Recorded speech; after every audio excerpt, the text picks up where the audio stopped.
Before I do this, I would like to say that I show my magic trick of something floating up a magical rubber band. And everybody I've shown it to says, "Oh, that's pretty neat. I know how you do that." And of course, I will hand them the rubber band and whatever the thing is. It was some keys on a small keychain. And of course, they tried and tried, and they eventually gave up, and they wanted to see it again, so I showed them. And they says, "Oh yeah, I see what you're doing." And the other guy, he says, "Well, you showed them too much." Of course, I showed them something slightly different that time. But of course, they still couldn't do it. I'm not exactly sure what they were trying, some kind of harmonics or something.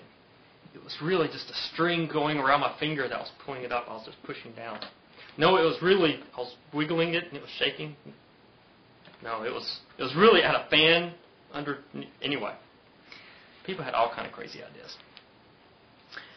Now, I have been told that to look up a verse in Revelations, and sure enough it says, yeah, I knew this before, that if anybody adds or takes away from the book, I imagine just means Revelation, the rest is fair game.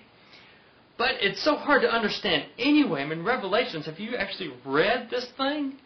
I am sorely distressed at wanting to add some footnotes in here at least to explain all of this stuff. I mean, the Muslims have the tafsirs. Why don't we have the same thing on the Bible? What does this really mean? Anyway, this is the new Shavian edition. You see, it's got my name on it. I don't know who gave it to me. I'm not going to add anything to it, but I'm going to go ahead and read some from it to show you how incredibly nonsensical this thing really is. I mean, it's hard enough to read.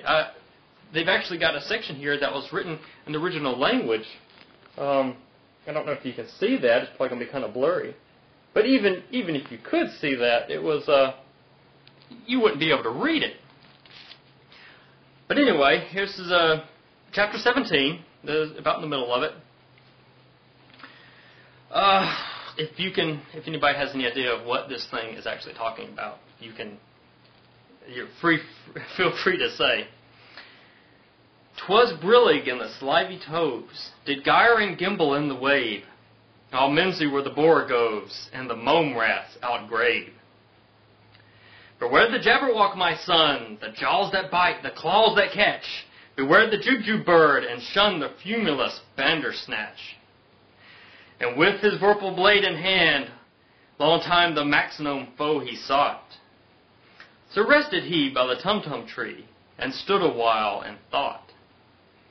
And as in elfish thought he stood, the jabberwock with eyes of flame came whiffling through the togy wood, and burbled as it came.